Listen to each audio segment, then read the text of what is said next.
respetuhin ka ng anak mo. Kapag asin na lang ang inuulam nyo at nagpapakaputa ka na para may isaksa ka lang sa sikmura niya. Alam mo, nagpapasalamat ako sa Diyos at hindi isinilang ang dalawang bata na galing sa isang babae na irresponsable at makasarili tulad mo. Kung magkakaanak man ako, sisiguraduhin kong magkasama kami sa hirap at ginawa. Hindi ko siya pagpapalit dahil lang sa pera. Kapal ng mukha mo. Nay! Nay! Kapal ng mukha mo! Wala kang utang na loob. Wala! Ikaw ang sumira ng buhay mo. Ikaw ang sumira ng buhay mo. Ang kapal ng mukha mo. Ang kapal ng mukha mo. Wala kang utang na loob. Ang kapal ng mukha mo. Kung ayaw mo sa akin, ayaw ko rin sa'yo. Sana hindi na lang ako naging ina mo. Sana hindi rin kita naging anak. Ngayon, kung iniisip mo na hindi mo ako pinili bilang ina mo, sana maisip mo rin na hindi to ang buhay na pinili ko para sa inyong mga anak ko.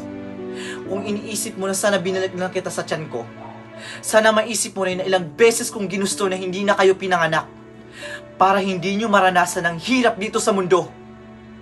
Pero nandito ako. Nandyan kayo. Kahit nandito na ako saan man lupalot ng mundo, dito dala-dala ko ang obligasyon ko sa inyo na bigyan kayo ng magandang buhay dahil magulang nyo ako. Hindi nyo ako naiintindihan. Hindi ko hinihingi lahat-lahat ng binibigay nyo sa amin. Kayong may gusto nun, hindi ako. Dahil mahal ko kayo. Mahal ko kayo.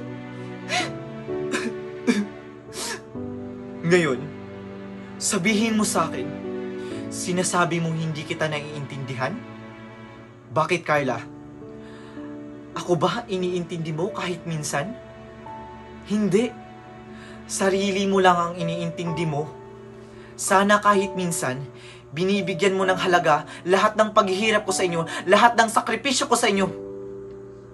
Sana, tuwing umiinom ka ng alak, habang hinihitit mo ang sigarilyo mo, habang nilulustay mo lahat ng mga perang pinapadala ko, sana maisip mo rin kung ilang pagkain ang tiniis kong hindi kainin para lang makapagpadala ako ng malaking pera dito.